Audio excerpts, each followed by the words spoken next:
Hello everyone, welcome to civil staff Himachal. और आज के लेक्चर में हम डिस्कस करेंगे India Oman CEPA which is comprehensive economic partnership agreement. ना इसमें इंडिया के लिए क्या बेनिफिट्स की बात रही है एंड ओमान के लिए क्या क्या आपको ट्रेड ऑफ्स देखने को मिलते हैं, that we will be completing in this session. So जितनी भी डिटेल्स हैं और जो भी इस अग्रीमेंट से इंडिया अचीव कर पाया है उसको हम डिटेल में जानने की कोशिश करेंगे। Let's start the session without wasting any time. So आप यहाँ पर देख सकते हैं ये न्यूज में क्यों था। सो रिसेंटली इंडिया और ओमान ने साइन किया है एक कॉम्प्रिहेंसिव इकोनॉमिक पार्टनरशिप अग्रीमेंट, और एक तरह से ये मेजर माइलस्टोन हो जाता है इंडिया के लिए ट्रेड डिप्लोमेसी के लिए। सो जो ओमान है, Oman's first bilateral trade agreement since 2006, तो एक बड़ी बात हो जाती है। तो यहाँ पर आपको देखने को मिलता है तो इंडिया ने एक डील क्रैक करी है किसके साथ, ओमान के साथ। And additionally what is important, ये आपके प्रीलिम्स में पूछा जा सकता है कि जो प्राइम मिनिस्टर नरेंद्र मोदी हैं उनको हाईएस्ट ऑनर दिया गया है which is order of Oman by his majesty sultan Haitham bin Tariq. ठीक है, तो उनको यहां पर हाईएस्ट ऑनर भी दिया गया है, प्राइम मिनिस्टर मोदी को उनसे नवाजा गया है। राइट ना, ओमान की अगर हम बात करते हैं तो एक बारी उनकी प्लेस जान लेते हैं। तो ओमान की बात करते हैं तो इनका कैपिटल आपको मस्कट देखने को मिलता है, जो कि मेंबर है किसके, जीसीसी के, which is gulf cooperation council, जो कि ओल्डेस्ट इंडिपेंडेंट स्टेट रही है किसमें, अरब वर्ल्ड में। सो ये आपको देखने को मिलता है, बॉर्डर्ड है यमन से to the south west, UAE से to the north west and Saudi Arabia से ऑन इट्स वेस्ट। ऐसे ही अगर हम बात करते हैं जो ओमान के फीचर्स हैं, रुबल खली, ये आपको देखने को मिलता है एम्प्टी क्वार्टर डिजर्ट है, सो डेजर्ट एरिया आपको देखने को मिलता है। एंड हजर एंड दोफार माउंटेन रेंजेस भी आपको देखने को मिलती हैं, और यहाँ पर काफी नेचुरल रिसोर्सेज हैं जैसे कि पेट्रोलियम हो गया, नेचुरल गैस हो गया, कॉपर, लाइमस्टोन एंड एस्बेस्टोस आपको देखने को मिलता है। तो you can see this is your Oman. यहाँ पर आपको यमन देखने को मिलता है, ये आपको गल्फ ऑफ ओमान देखने को मिलता है, this is your straight of Hormuz. ठीक है, सो बहुत ही ज्यादा इंपॉर्टेंट हो जाता है, that you need to remember. This is your Gulf of Aden and ये जो एरिया आपको देखने को मिलता है ओमान है, और इसकी जो कैपिटल है वो बन जाती है मस्कट। ठीक है, सो एरिया बहुत ज्यादा इंपॉर्टेंट है, इंडियन ओशन रीजन में काफी ज्यादा इंपॉर्टेंट प्लेयर भी आपको देखने को मिलता है। ओमान की बात करते हैं तो यहां पर आपको दुख्म पोर्ट देखने को मिलता है जो एक्चुअली में इंडिया केटर कर रहा है। तो जो इंडिया का जो नेकलेस ऑफ डायमंड्स आपको देखने को मिलता है उसमें से आपको एक सी पोर्ट देखने को मिल रहा है विच इज दुख्म, ये आपको कहां पर देखने को मिलता है, ओमान में। राइट, ओके जी। द सिग्निफिकेंस की अगर हम बात करते हैं तो ओमान हमारे लिए क्या बन जाता है, इंडिया के लिए क्या बन जाता है, गेटवे बन जाता है to GCC and eastern Europe, central Asia and Africa. So basically west Asian region से हमारी जो कॉन्सोनेंस है, जो कोलैबोरेशन है, वो काफी ज्यादा इफेक्टिव आपको देखने को मिल रही है ना। की फीचर्स क्या है जहां से क्वेश्चन आपसे पूछा जाएगा, मेंस के लिए बहुत ज्यादा इंपॉर्टेंट हो जाता है। तो यहां पर near universal duty free market access आपको देखने को मिल रहा है, जो कि इंडिया के लिए एक जैकपॉट की तरह आपको देखने को मिल रहा है। तो ओमान ने ग्रांट किया है zero duty access to approximately 98% of its tariff lines. So approximately 99% ये जो गुड्स हैं वो कवर करता है। एंड एक तरह से जो लेबर इंटेंसिव सेक्टर्स हैं, चाहे फिर वो टेक्सटाइल हो, फुटवेयर हो, लेदर हो, जेम्स हो, ज्वेलरी हो, इंजीनियरिंग गुड्स हो, उसमें आपको ऑलमोस्ट जीरो टैरिफ्स देखने को मिल रहे हैं। ऐसे ही बैलेंस टैरिफ कंसेशंस आपको देखने को मिले। इंडिया ने भी ऑफर किया है ओमान को approximately 77.79% of its total tariff lines. So यहां पर इंडिया को ज्यादा एडवांटेजेस पोजीशन आपको देखने को मिल रही है। ऐसे ही हमारी एम्बिशियस सर्विस लिबरलाइजेशन भी है, जिसमें हमने सर्विसेज को भी काफी ज्यादा लिबरलाइज किया है, जैसे जो बूस्ट करेगा हमारे आईटी सेक्टर को, बिजनेसेस को और प्रोफेशनल सर्विसेज को, which includes the R&D, education, health sector etcetera. ऐसे ही इनहैंस्ड मोबिलिटी आपको देखने को मिलती है इंडियन प्रोफेशनल्स की। सो मोड 4 कमिटमेंट्स आपको देखने को मिल रही हैं, जिसमें आपको इंटर कॉर्पोरेट ट्रांसफर कोटा देखने को मिलता है, जो कि 20 to 50% कर दिया गया है, जो कि बहुत अच्छी बात है। एंड बेसिकली स्टे, जो इंडियंस हैं स्पेशली जो आईटी सेक्टर में काम कर रहे हैं, उनका जो स्टे है वो इनहांस कर दिया गया है to from 90 days to 2 years।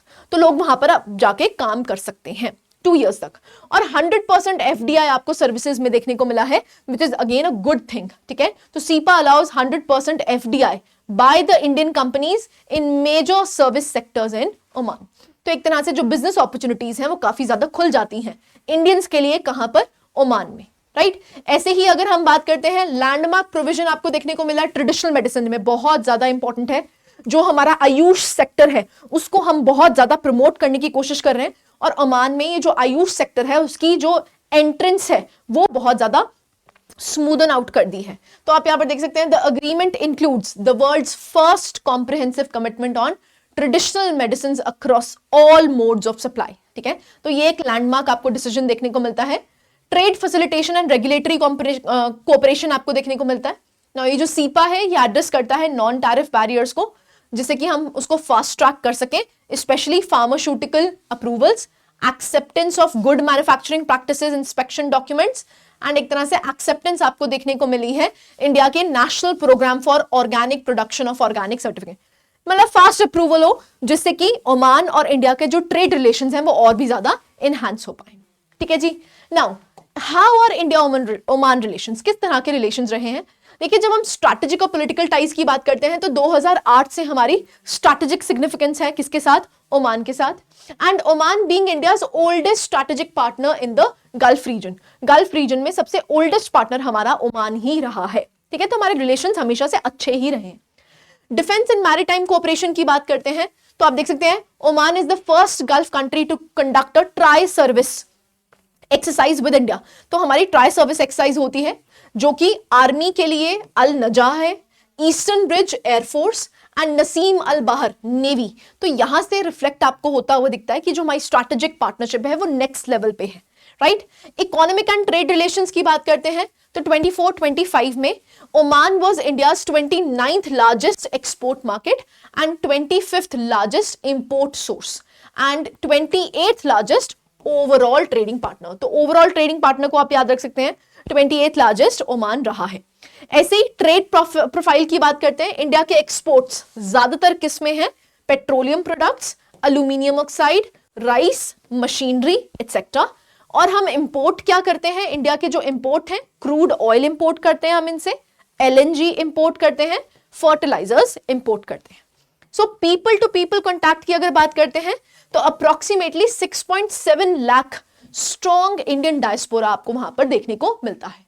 Now what are the challenges? क्या चैलेंजेस एग्जिस्ट करते हैं? सबसे पहले आप देख सकते हैं the limited utilisation of service potential.